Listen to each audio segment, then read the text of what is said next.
berdasarkan misi dalam hati saya itu, saya closingnya banyak banget teman-teman waktu tahun pertama.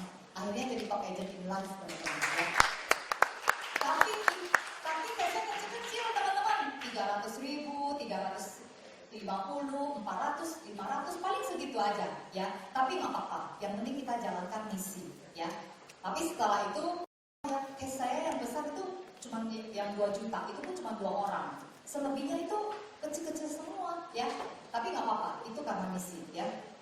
Nah teman-teman, kalau Anda karena misi, Anda prospek saudara, dia nggak mau, kecewa nggak Anda? Enggak, kenapa? Karena yang penting saya sudah ngomong, saya udah kasih tahu, kalau dia nggak mau, bukan salah saya lagi, gitu aja ya. Kalau saya nggak kebayang, kalau misalnya nih ada saudara dekat saya meninggal ya, terus saya belum pernah prospek dia, padahal saya udah memakai jas sebagai seorang agen asuransi, tapi saya tidak pernah prospek saudara saya. Kalau di rumah duka, berani nggak Anda datang pada saat jam-jam ramai? Karena teman-teman saya pernah alami teman-teman, ada saudara saya kelewatan gitu ya, dia meninggal usia muda ya. Saya nggak berani loh datang ke rumah duka di saat jam ramai. Saya pilihnya jamnya jam-jam sepi, karena di sana pasti ditanya, semua orang kan tahu saya agen asuransi kan. Pasti ditanya, si itu keluar dong ya, ngambil nggak polis sama kamu? Pasti kan orang nanya gitu kan.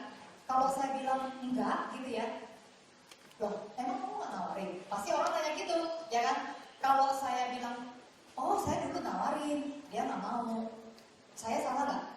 Enggak. Tapi kalau misalnya saya bilang, iya saya dulu nggak sempat nawarin dia, salah nggak saya? Aduh, pasti ada beban, benar nggak teman-teman? Ya, nah jadi waktu tahun pertama saya merasa saya punya misi, jadi saya harus cepet-cepet kelarin.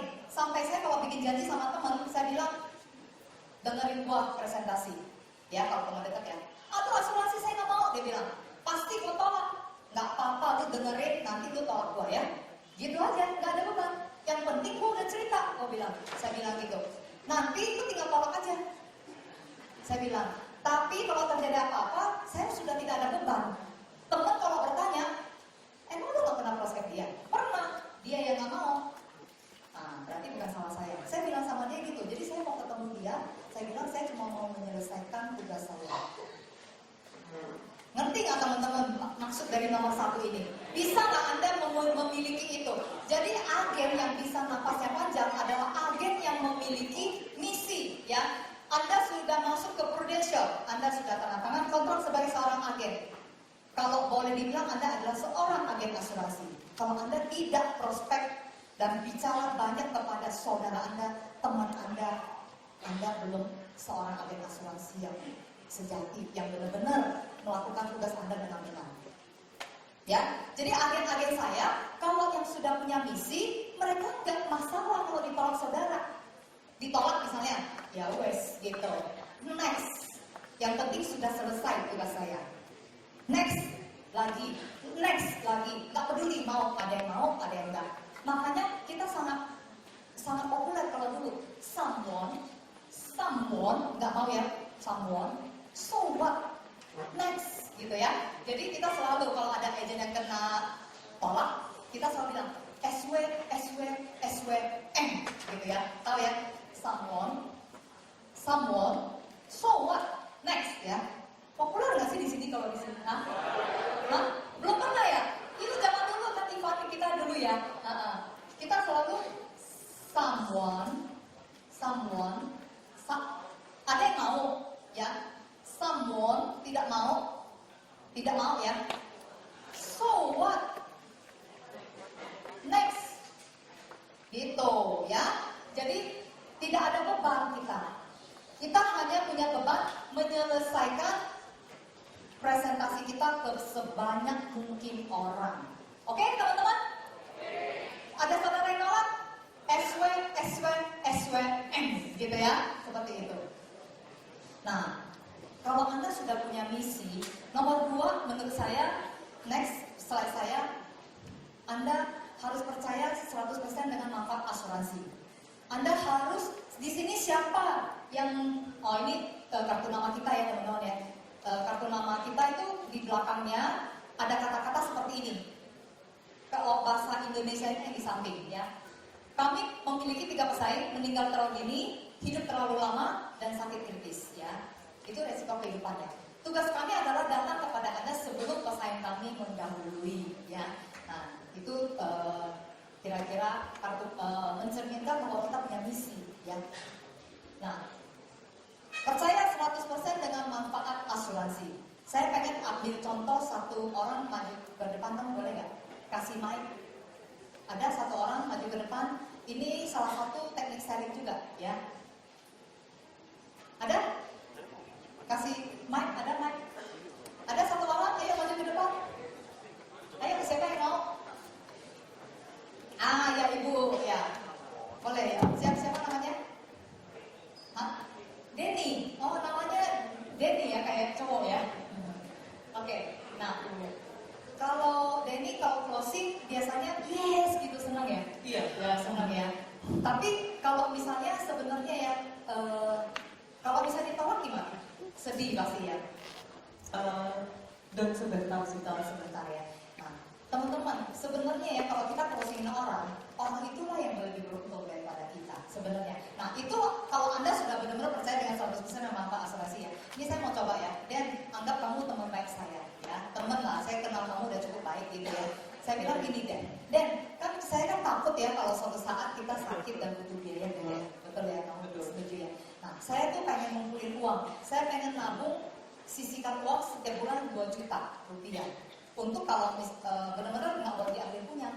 Tapi kalau saya taruh di rekening saya tuh, saya pasti kepake deh. Jadi saya lagi rencana ada nggak ya tempat penitipan uang. Saya setiap bulan sisihkan 2 juta, tapi tempatnya aman. Saya lagi mikir kalau saya titip kamu bagaimana deh.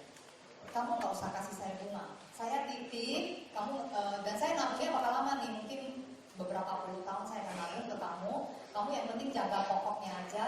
Tapi terserah kamu mau bisniskan, kamu mau dapat investasikan. Saya nggak peduli, kamu ambil aja bunganya.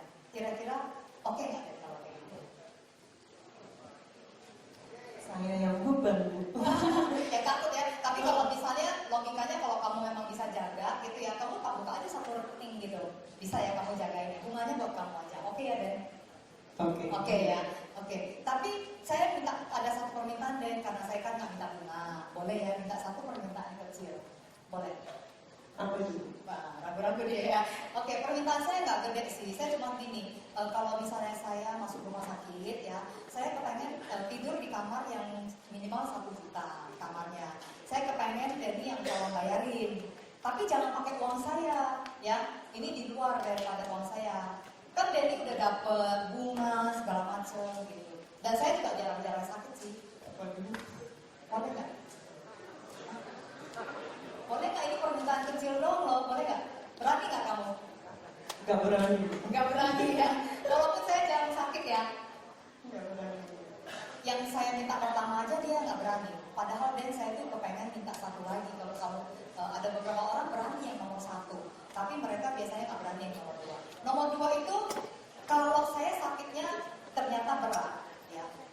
Saya nggak cuma yang masuk 1 juta, saya kepengen ke Singapura. Jadi saya kepengen minta disediain uang 500 juta cash. Kan belum tentu terjadi ya. Mau nggak kira-kira? Lebih nggak mau lagi pasti ya.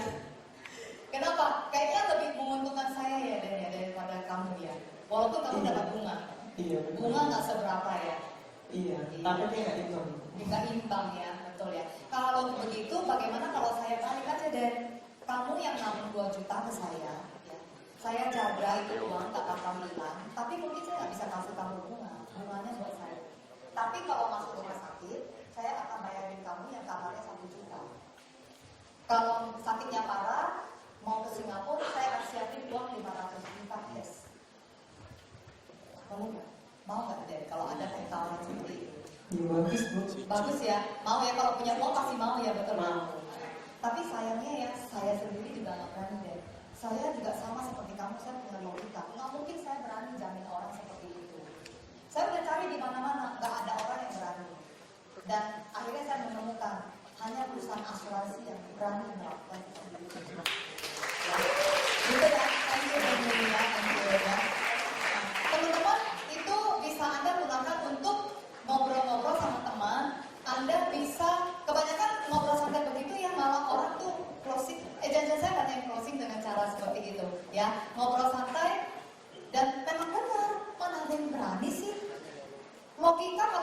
dealnya one on one, mau paman, saudara dekat, orang tua kita sendiri, orang tua mungkin berani ada mau nggak mau jamin anaknya ya. Tapi maksudnya ketemu paman, sepupu yang udah dekat pun sekalipun nggak ada yang berani. Dan hanya perusahaan asuransi yang bisa melakukan itu.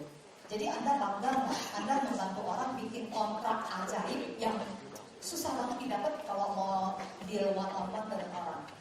Anda bangga nggak sih? Saya sih bangga loh. Produk asuransi itu adalah produk yang luar biasa, ya. Saya kasih tahu ya, ini kalau kematian itu adalah sesuatu yang pasti terjadi, betul ya teman-teman ya? Kematian yang pasti terjadi.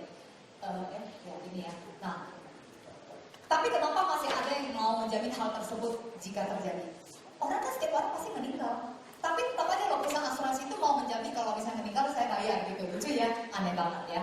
Nah, terus yang kedua ya, yang nomor 2 yang saya bilang, Anda menabung untuk dana darurat. Jika kejadian darurat terjadi, dana tersedia tanpa mengurangi uang yang kamu telah tabung. Malah ada kemungkinan uang kita telah bertambah. Siapa yang membayar dana darurat tersebut? Jadi kita menabung untuk dana darurat nih. Terus kalau terjadi, uang kita nggak dipakai, ada orang yang menyediakan. Tapi siapa sih yang menyediakan? Nah, itu perusahaan asuransi, ya. Nah, Anda butuh baju, Anda beli baju. Anda butuh makan, Anda beli makan. Tapi yang satu ini ya hanya bisa dibeli pada saat Anda belum butuh. Pada saat kita butuh nggak ada yang mau jual. Nah, itulah asuransi. Sungguh unik, ya. Nah, saya berani menyimpulkan, ya, asuransi adalah produk satu-satunya produk keuangan paling hebat yang pernah diciptakan di muka bumi ini dan tidak ada produk penggantinya, teman-teman.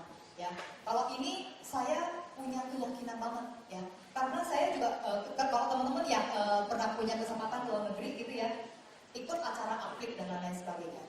Di sana saya belajar satu hal, karena bukan ilmu, tapi saya melihat ya, di sana orang begitu pedenya dengan produk yang dia jual. Teman-teman, kadang-kadang kita merasa closingin orang, kita merasa kayak mengalahkan orang itu. Kayak kita yang untung dari orang itu. Padahal enggak, teman-teman. Kita closingin orang itulah yang harus terima kasih sama kita. Karena kita bantuin dia bikin kontrak yang luar biasa dengan perusahaan asuransi. Ya. Kalau teman-teman punya yang nomor 2 ini, Anda tidak ada beban untuk cerita kepada orang-orang di luar sana mengenai asuransi. Ya, kebanyakan ya agent nggak mau jualan karena mental block. Aduh, nggak enak lah, dia pasti udah punya lah. Aduh, jangan ngomongin asuransi lah, nanti dia marah lah, nanti dia menjauhi saya lah, dan lain sebagainya. Anda harus yakin, kalau kita cerita, kita mau dia, ya. Oke, nah nomor 3, kalau Anda tidak mau jadi agen asuransi, Anda kepengennya disebut seorang financial planner, konsultan. Tapi tingkah laku Anda harus ada switch juga. Nah ini saya cepet aja, karena teman-teman tadi Pak Edi udah kasih tahu ya, dokter ajaib, Anda nggak mau jadi dokter yang nggak langsung nyodorin solusi ya. Jadi saya kasih perbedaannya. Kalau agent itu post selling, konsultan itu need selling, ya. Agent itu product selling. Ayolah belilah, ada HS, ada CCB, bentar lagi ada CCB 61 dan lain sebagainya. Itu product selling ya. Tapi kalau konsultan kita ngobrol, point problem, terus give solution ya. Agen banyak bicara, konsultan lebih banyak mendengarkan ya. Banyak orang bilang saya nggak bisa jadi agen, saya pendiam. Saya nggak pintar ngomong. Saya bilang saya nggak butuh orang pintar ngomong. Saya butuh orang pintar mendengarkan ya. Karena saya dulu kita pernah punya satu agent orang yang pendiam banget gitu ya. Tapi dia closingnya gede-gede. Tahun pertama langsung PCC. Dia memang pintar mendengarkan orang. Dia bilang dia datang ke temennya dari jam 10 pagi sampai jam 10 malam, dengerin temennya ngoceh cerita. Dan dia bilang dia selama 12 jam, dia hanya ngomong dua macam kata ya. Hanya kalau enggak bilang oh gitu. Oh ya, oh ya, kayak gitu aja. Karena apa? Dia hanya mendengarkan. Tapi sampai udah jam 10 malam, temennya tanya, by the way kamu bikin janji mau kesini tadi buat ngapain ya? Dia bilang, oh jadi saya ngomong terus, dia bilang gitu. Terus dia langsung nawarin sesuatu yang sudah pasti tepat sasaran.